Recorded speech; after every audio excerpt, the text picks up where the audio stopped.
going on, everyone? Welcome to another edition of the Hateful Truth video game review series. I'm Darkside Phil, and with me is special guest John Rambo, the Kinect expert. The Kinect expert. And today we played the best Kinect game ever. That's right. No, the reason that John is here is because this is a game that we played a full co-op playthrough for, and I think we were both pleasantly surprised with the results. And we're talking today about Rayman Origins, which is a crazy 4-player co-op 2D platformer. And you might say, 2D? Wait a minute, aren't all these games these days rendered in 3D? Well, Rayman Origins actually chose to go the route of completely different from everyone else and has all fully hand-drawn 2D art. HD, high-definition art. Which actually, in my opinion, was probably one of the best points of the game. The game is just visually appealing, you know, to the common gamer. You're like, wow, this looks nothing like anything else on the market right now. I agree with that. So, that's my awesome input. So, Rayman Origins has the ability to be a 4-player co-op game. It doesn't have to be a co-op game. You can still play it single-player. John and I actually played it 2-player co-op. Some co-op. levels you might be better off playing a single-player, as you might see from our playthrough. Right, like, it's kind of funny because like, for the game that kind of was sold as its full 4-player co-op, there were actually some stages that, especially the harder stages near the end of the game, are the ones that really are more of a challenge to keep going with 2 players at the same time. Just the fast pace and having to... New Super Mario Bros. Wii is a game that was 4-player and it kind of fell victim to that same thing. But I think this game kind of did it better in a lot of cases. It wasn't as bad where people were getting completely scrolled off and crushed and things like that. But there was a couple levels where it was pretty difficult to get both people through alive. Now, it's funny you bring up New Super Mario Bros. Wii because there are a lot of parallels between that game and this one. Yeah, you got to kind of compare. When I like to review these kinds of games, you kind of compare them to games that are similar. You can't be like, well, I'm going to compare this to, you know, Call of Duty. You know, it's... Well, one of the things that actually, is, in my opinion, is taken straight from New Super Mario Bros. Wii is the fact that you don't die. When you get hit, you kind of inflate into a bubble, and then your co-op partner has a chance to revive you without having to restart the level or go back to a checkpoint. Yeah, the game gives you a lot of handicaps because you can't actually ever lose the level. You can keep playing these sections of levels over and over again. But the game's still hard and challenging. Still hard. Despite that. Still challenging. The basic premise of the game is I have no fucking clue because the game's story is pretty much, there is no story. There's no dialogue, no spoken dialogue in the game, so it's really hard to figure out who these characters are, what's going on with them. I mean, they all have unique personalities and such, but you don't really hear anything from them for the whole Something about Rayman and hanging out with a bunch of hippies, and sometimes they eat food. They make too much noise when they do that. And it angers their neighbors. That's the story. That's the origin of Rayman. That's the origin of Rayman. That's how Rayman came to be. So if anything, probably my one complaint would be that the story makes no sense. There is no story. And yeah, but it's not, you know, it's obviously not why you play a game like that. No, but then again, why would they call it Rayman Origins if it really has nothing to do with Rayman's origin? They don't also call it. You know? So the gameplay, it's going to be your typical 2D side-scrolling gameplay. You're going to have jumping on platforms, swinging from vines, using jump platforms. You have your typical abilities for a platformer, so a regular kind of attack, a butt stomp, a bounce move where you can, you know, bounce off of the platforms to get extra height. All these typical things, you know, hover, and most a lot of the Mario stuff. A lot of the Mario. Except you had the punch button. Exactly. Mario doesn't have a punch. Mario uses like special abilities like throwing shells and stuff. Rayman just really has melee combat. But yeah, a lot of the same kind of typical things that you would find in a 2D platformer these days. And similar to that, you don't just have the goal of beating each stage. You also have these collectibles during each stage. And I don't know what they are. Some kind of fireflies or bugs or something like that. And the more of them that you collect, you actually unlock something else that I have no idea what they are, some kind of weird pink berry-looking thing. And the goal of getting those is that the more that you collect, it actually lets you progress to the next chapter in the game, the next stage. And then later on in the game, it actually allows you to unlock 10 challenge stages, which once they're completed, actually unlocks the final secret chapter of the game, which you really might not even know about if you weren't trying to get all the collectibles. So, pretty cool. I'm trying to think There's 4 initial stages, and then 4... There's like offshoots of that. 4 offshoots of those stages later on. There's 4 major boss battles in the game if you're not talking about the final challenge stage. If you are, then there's 5 boss battles in the game. And it is pretty damn long. I mean, in comparison to a lot of the games that we play these days, I'm trying to think. In each one of the chapters had about 5 to 6 levels. It's about a 14, 15-hour game. Absolutely. Now, keep in mind, if you're not really going for all the collectibles, if you're not doing all the challenge stuff, then maybe you could beat it probably within, say, 8 to 10 hours. But we went for all the collectible stuff because we wanted to unlock that final stage. It's definitely worth it, though. Oh, yeah. You'd have to. If you didn't do that, you'd be missing out on something. This game is very challenging. Let's put it that way. We were many times during the playthrough comparing this to Donkey Kong Country Returns from last year. It's not a forgiving game. Sure, you'll be able to beat the first 4, maybe 5, 6 chapters.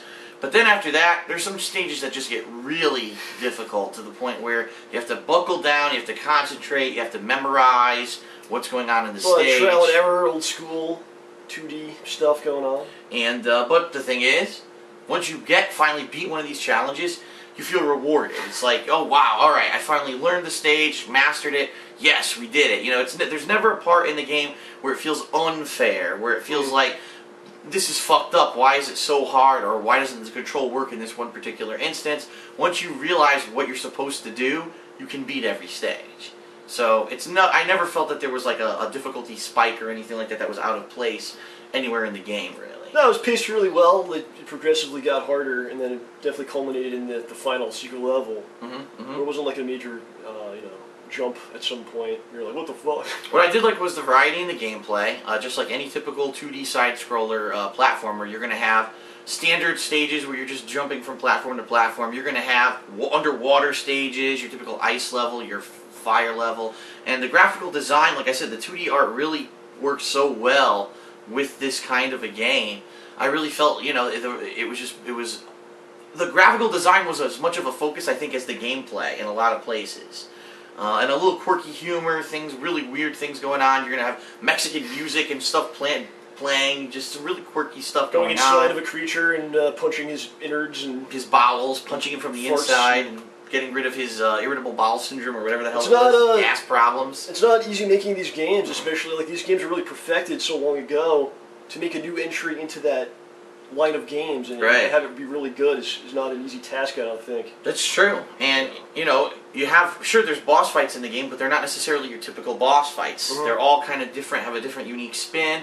I did like the fact that also there are 2D side-scrolling shooter stages as well. Which, that was also in Kirby, and that was somewhat also in Donkey Kong Country Returns. It seems like all these 2D platformers have it. But again, it's nice here to have a break in the gameplay. That not every stage is just the typical side-scrolling. You have something to break it up, and it's fun and it's well done. It's not like, oh, let's just tack on these 2D shooter stages. You can tell they're well done as well as the rest of the game. They really pulled the best elements out of a lot of 2D games. I think when they made this game, they sat down. They were like, they had that Mario Wii game. They had Donkey Kong, some other ones, and they were like, "What's the best parts?" And slap them together. Put them together and make something good out of it. So, Rayman Origins, in my opinion, pretty damn good 2D side scroller. It's definitely a game that's a lot of fun. I would say probably it's fun by yourself and even with your friends with co-op. It also would obviously add to the experience. One odd thing that John and I were talking about before we started playing the game has no online play at all. No online capability to do co-op over the internet. And it was a bummer because originally we were planning to do some of this over the internet so that we could beat it more quickly, and then we found out there is no online co-op. Now, at first glance, you might say, wow, what is it with a game this day and age that's not on the Wii and there's no online co-op? Isn't that kind of odd? But then as we played the game, it seemed to make a little bit more sense, especially with some of the more difficult stages where you need these pinpoint accurate jumps, and you wouldn't, with any kind of lag, you wouldn't be able to beat a lot of the stages in this game. Yeah. Can you imagine just the final stage? The final secret stage, how hard it was. That's precise jumping and stuff like that. Yeah, imagine trying to do that when there's a half a second of input lag or something like that. It would be near impossible. Right. In the future, we'd hope they could figure that out, though, if you're going to continue with the series. Right. Because the game is 15 hours long, so if you do want to play with another person, to have someone with you for that amount of time. That's quite an investment. A significant amount of time for couch co-op, so... Alright, so Rayman Origins... Sick of the person next to you. I certainly got tired of you sitting next to me. Yeah, I know. You and you're talking about having sex with yourself and all kinds of shit going on during our playthrough. What else is there to talk about in life? So anyway, Rayman Origins, pretty solid entry. In my opinion, one of the best platformers of the past couple of years. Yes. We've even kind of compared it. We've talking this out, comparing it to, say, Kirby Return to Dreamland and Donkey Kong Country Returns, and we're like, gee, which is really better? For me, if you really want my honest opinion, I would say it's better than Kirby. Yes. It's probably as good as Donkey Kong Country Returns. For me, I liked it better, honestly, than Donkey Kong Country Returns. And the reason, really, for me, is probably the HD graphics and the 2D art style. Donkey Kong Country Returns, it does for me. And not to say that a game is made by its graphics, but I think the gameplay was on par with Donkey Kong Country. The problem is, the Wii is an outdated console, and so the fact that that game came out on the Wii last year, I think it was really hindered by the Wii. Yeah, this game definitely, for this type of game, this game sets the bar now, where everyone else has to try to get to that bar. I think it definitely raised it to another point. So, John, what would you rate Rayman Origins? I think the game is very, very good. I don't think it's a 9.5. I don't think it's the best platformer ever, as a certain website called it. I love it. A certain website, within a 2-week span, they had the best wrestling game ever, the best Zelda, and the best platformer all came out in like a week. This is the best year for gaming in history. But, so, I don't think it's like a 9.5 or anything like that. But the game is extremely, extremely good. Like I said, it's probably the best platformer in a long time. And it's now the measuring stick where all these games have to try to get to. And I'd love to see Nintendo do something. We're trying to meet that level, quality standard. Right. Like it's a crazy day when Rayman is beating Mario. Rayman beats Mario, and in my opinion, edges out Donkey Kong too. Right. So for me, I'm going to give this game out of 10. We're doing. Yep. Okay. Scale of 10. An 8.13 is my score for this game. And I think if you like this sort of game, if you like old school games, you should definitely play the game. This is one of those games that's going to get kind of lost in the shuffle of the holidays. That's really sad. And that's the problem. With the fourth quarter, you always have so many releases. In fact, this game came out the same week as 6 other major retail releases. Yeah, and I hope Ubisoft makes money with it, and they're going to make more of them. And I just hope that all works out because they did a great job with the game. So. For me, like I said, I think it's better than any platformer that's come out over the past couple of years. I swear to God, I was playing this game, I was reminiscing to like the old days of like Super Mario World and things like that. Not to say that it's as good as those games, but it really made me feel, wow, like the 2D platformer has returned. It's back. It's found its place again amongst the best games of the year.